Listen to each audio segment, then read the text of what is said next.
দড়িটা এমন জায়গায় টানাটানি করব না যাতে দড়িটা ছেড়ে গেলে বাংলাদেশ গভীর একটা রাজনৈতিক ঝুঁকির মধ্যে পড়বে। নির্বাচন বিলম্বিত হওয়া, পণ্ড হয়ে যাবার মধ্য দিয়ে পুরো অভ্যুত্থান অর্জনটা পণ্ড হয়ে যাবার আশঙ্কাটা বাড়বে। আগামী ফেব্রুয়ারিতে এই মুহূর্তে নির্বাচনের যদি ভণ্ডুল হয়ে যায়, সমস্যাটা কি কি? ইতিমধ্যে অভ্যুত্থানকারী দলগুলোর মধ্যে নানা প্রশ্নে বিভক্তি বিভাজন প্রতিদিন বাড়ছে, ইঙ্গিতটা খুব খারাপ। ওই যে আমরা পড়ছি না, ওই ছোটকালে ঈশান কোণে মেঘ দেখা যাচ্ছে, ঈশান কোণে আমি কিন্তু ঝড়ের একটা আভাস আমি কিন্তু এখন দেখতে পাচ্ছি।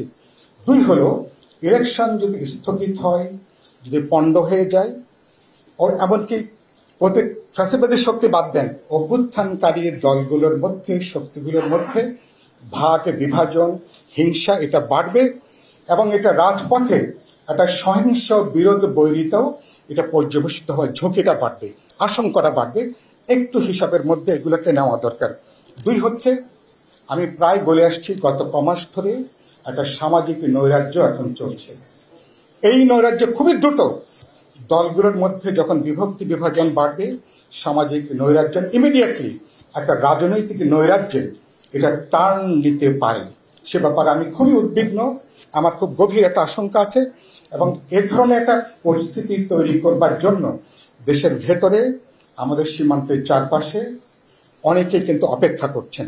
সেই সুযোগ আমরা প্রকারান্তরে করে দেব কিনা, তাদের জন্য জমিন তৈরি করব কিনা, খুব গভীরভাবে এটাকে বিবেচনার মধ্যে নেওয়া দরকার। এ ব্যাপারে শেষ আমার বক্তব্য হচ্ছে, বাংলাদেশ গভীর একটা নিরাপত্তা ঝুঁকির মধ্যে আছে। আমাদের ভেতরে রোহিঙ্গা ইস্যু নিয়ে, 3টা পার্বত্য জেলা নিয়ে এবং ভারত চারপাশে তাদের যে অনুপ্রবেশের যে চেষ্টা, তারা যে পুশিং যেটা করছে, কত লোক ভিতরে ঢুকালো, এটা গুরুত্বপূর্ণ না। গুরুত্বপূর্ণ হচ্ছে ভারত একটা রাজনৈতিক বার্তা দেবার তারা চেষ্টা করছে বাংলাদেশকে, অভ্যুত্থানকে, নতুন এই সরকারকে। তার মানে হচ্ছে যে কোনো সময় ওয়ালটন এখন দেশের সীমানা পেরিয়ে পৌঁছে গিয়েছে 50টিরও বেশি দেশে। ওয়ালটন, ঘরে ঘরে, বিশ্বজুড়ে। নির্বাচন বিলম্বিত হওয়া, পণ্ড হয়ে যাবার মধ্য দিয়ে পুরো অভ্যুত্থান অর্জনটা পণ্ড হয়ে যাবার আশঙ্কাটা বাড়বে। সেই জায়গাগুলোর ক্ষেত্রে আমরা এবং প্রকারান্তরে আমরা একটা গৃহযুদ্ধের আশঙ্কাকে বাড়িয়ে তুলব কিনা ভবিষ্যতে, একটু হিসাবের মধ্যে এগুলোকে নেওয়া দরকার। শেষ বাক্য যেটা বলে আমি শেষ করতে চাই, সমাধানটা কি? আমি মনে করি গুরুত্বপূর্ণ হচ্ছে সরকারের রাজনৈতিক ইচ্ছা, সরকারের পলিটিক্যাল উইলটাই এই সংকট থেকে বেরোনোর একমাত্র পথ।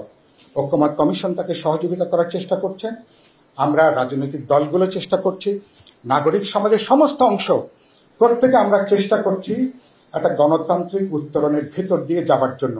আমি এর আগেও বলেছি, ফেব্রুয়ারি নির্বাচনের মধ্য দিয়ে বাংলাদেশ স্বর্গরাজ্যে প্রবেশ করবে এরকম কোনো চিন্তা, এরকম কোনো প্রকল্প আমাদের নাই।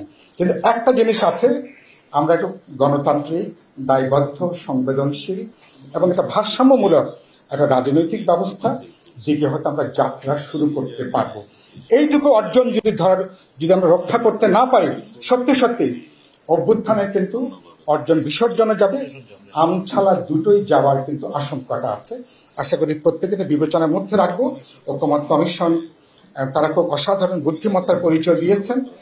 তারা সনদ এবং অঙ্গীকারকে তারা একটা দলিল করেছেন, বাস্তবায়নের প্রক্রিয়াকে তারা আলাদা করে রেখেছেন। আমি তাদেরকে অনুরোধ করব, আমরা আলোচনা করি, কিন্তু বাস্তবায়নের ব্যাপারটা আপনারা যদি একমত হতে পারি ভালো, না হলে সরকারের উপরে ছেড়ে দেন। সরকার রাজনৈতিক দলগুলোর সঙ্গে আলাপ আলোচনা করি, যদি কোনো বোঝাপড়া তৈরি করতে পারেন সে পথ করবেন, না হলে এটা ওপেন, এটা আলোচনার মধ্যে থাকবে। কিন্তু সরকারকে তারা যে ফেব্রুয়ারি নির্বাচনের প্রতিজ্ঞা বারবার করে ব্যক্ত করেছেন সুপারলেটিভ ডিগ্রিতে, আশা করি সবাইকে তারা আস্থার মধ্যে নেবেন। নির্বাচনটা সরকার, রাজনৈতিক দল, নির্বাচন কমিশন, শেষত ভোটার জনগণ একটা যৌথ অর্কেস্ট্রার মতন, একটা সম্মিলিত উদ্যোগের মতন। এবং আমি মনে করি আমরা এবার এইটুকু দায়িত্ববোধের পরিচয় দেব